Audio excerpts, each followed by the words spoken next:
अब अगली खबर बिहार में हो रहे एसआईआर पर मचे सियासी घमासान की है। अब ये मुद्दा सिर्फ बिहार तक सीमित नहीं रहा है, बल्कि देश की संसद में भी इसको लेकर लगातार तीसरे दिन हंगामा जारी रहा और इस हंगामे के कारण तीसरे दिन भी देश का संसद नहीं चल पाया। सवाल है कि आखिर जब इस चुनाव आयोग स्पष्टीकरण दे चुका है तो सियासत क्यों? देखिए ये रिपोर्ट। महाराष्ट्र में इन्होंने चीटिंग की और अगर वो कर्नाटक का उदाहरण दे रहे हैं तो कर्नाटक में आप विधानसभा कैसे जीत जाते हैं? सवाल जो बिहार में हो रहा है वो कल को यूपी में होगा, बंगाल में भी होगा। पूरे प्रोसेस पे हम लोग जो है सवाल उठा रहे हैं। सही वाजिब जेन्युइन मतदाता वो मतदाता सूची से बाहर नहीं रहे। मुद्दे कोई भी हो, सियासत में वो अपने साथ आफत और अवसर दोनों लाते हैं। एसआईआर भी फिलहाल सिर्फ बिहार का नहीं बल्कि पूरे देश का ऐसा मुद्दा बन चुका है जिसमें विपक्ष अपने लिए अवसर ढूंढ रहा है। बुधवार को संसद से लेकर बिहार में विधानसभा तक ये मुद्दा एक बार फिर गूंजा। लोकसभा में नेता विपक्ष राहुल गांधी ने इस बार बिहार और महाराष्ट्र के साथ कर्नाटक में भी वोट चोरी का आरोप लगाया। इस पर बीजेपी ने भी कर्नाटक का उदाहरण लेते हुए ही राहुल गांधी को जवाब दिया। सिर्फ 52 लाख की बात नहीं है, सिर्फ बिहार की बात नहीं है। महाराष्ट्र में इन्होंने चीटिंग की। हमने सवाल पूछे इलेक्शन कमीशन से, वोटर लिस्ट दिखाइए। इन्होंने वोटर लिस्ट नहीं दिखाई। हमने कहा कि वीडियोग्राफी दिखा दीजिए, वीडियोग्राफी का कानून बदल दिया। 1 करोड़ नए वोटर्स आए थे महाराष्ट्र में और इलेक्शन चोरी किया। ठीक है, कर्नाटक में हमने रिसर्च की है थोड़ी। कर्नाटक में हमने भयंकर चोरी पकड़ी है। मैं ब्लैक एंड व्हाइट में आपको दिखाऊंगा, इलेक्शन कमीशन को दिखाऊंगा। और सब जानते हैं बाबा साहब भीमराव अम्बेडकर जी को जो 14,000 वोटों से हराया था तो 78,000 वोट जो है इनवैलिड कर दिए थे। तो जो खुद वोटों की चोरी करता रहा हो, जिसका इतिहास रहा हो, वो दूसरों को ऐसा समझता है बीजेपी इसी नहीं है।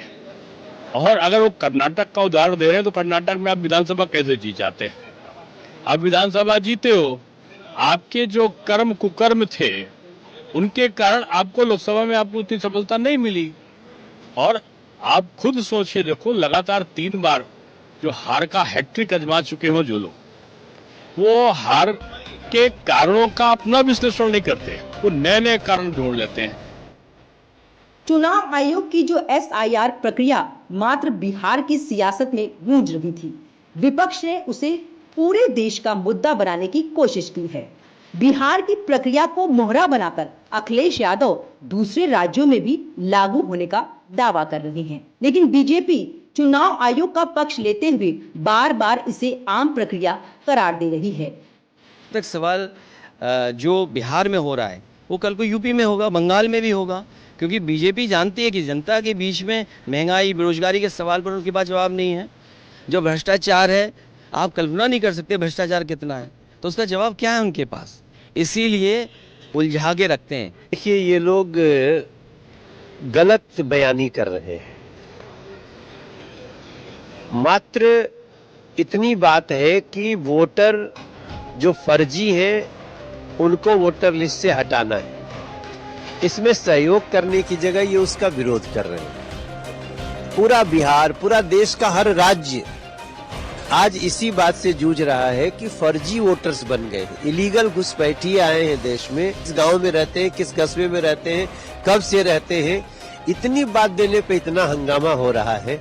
इसका मतलब समझ लीजिए कि आरजेडी हो या कांग्रेस हो, ये लोग फर्जी वोटरों पे ज्यादा भरोसा कर रहे हैं और चुनाव आयोग सही दिशा में कदम उठा रहे हैं। एसआईआर अभियान को लेकर देश की सियासत 2 खेमों में बंट चुकी है, लेकिन सवाल ये है कि आखिर एसआईआर पर हो रही सियासत का असर क्या हो रहा है?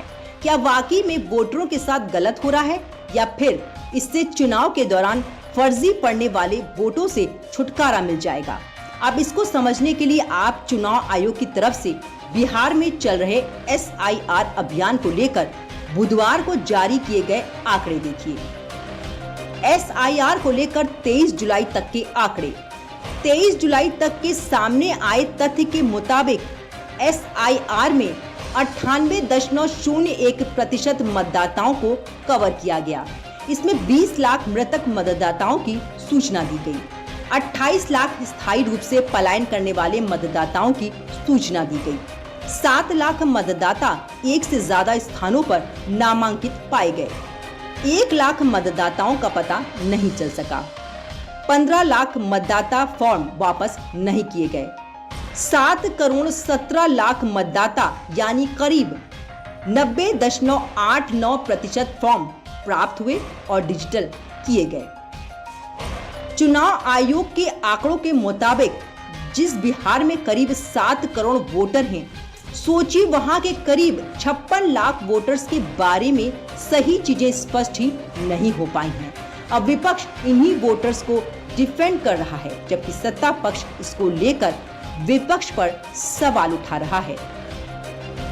अब ये इस पूरे प्रोसेस पे ही हम लोग जो है सवाल उठा कि आप के जो BLOs हैं वो तो खुद ही साइन करके खुद ही अपलोड कर रहे हैं पूरे प्रोसेस का, तो पारदर्शिता तो पूरे प्रोसेस में ही फॉलो नहीं की गई है।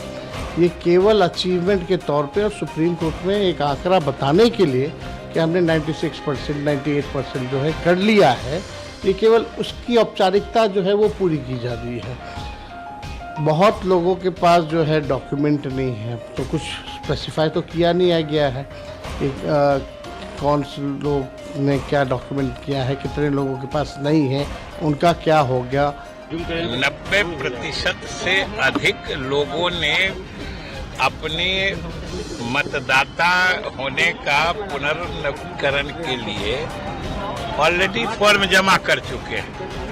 जो 10% बचा है उसके लिए उस 10% की सूची चुनाव आयोग सारे राजनीतिक दलों को उपलब्ध करा दिया है कि भाई आप लोग भी देखिए ये 10% क्यों नहीं आ रहे हैं। अगर वो उपलब्ध है तो उनको भी फॉर्म जमा करवाइए, तो इससे ज्यादा पारदर्शिता क्या होती।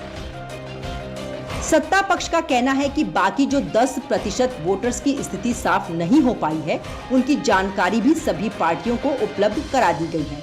तो किस बात का ये हंगामा हो रहा है?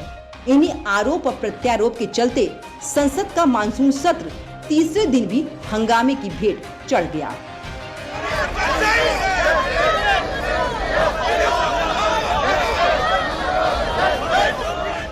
काले लिबास में विपक्ष के सांसदों ने हाथों में तख्तियां लेकर SIR के मुद्दे पर सदन के बाहर और भीतर जमकर हंगामा किया।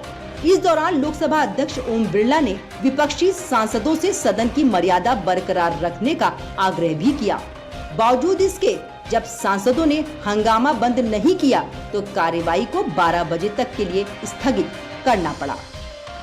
आपका जो आचरण है, जो व्यवहार है, वो सड़कों का आचरण व्यवहार आप संसद में कर रहे हैं। ये देश देख रहा है। माननीय हो आप, माननीय जैसा व्यवहार करो, जाइए अपनी सीट पर।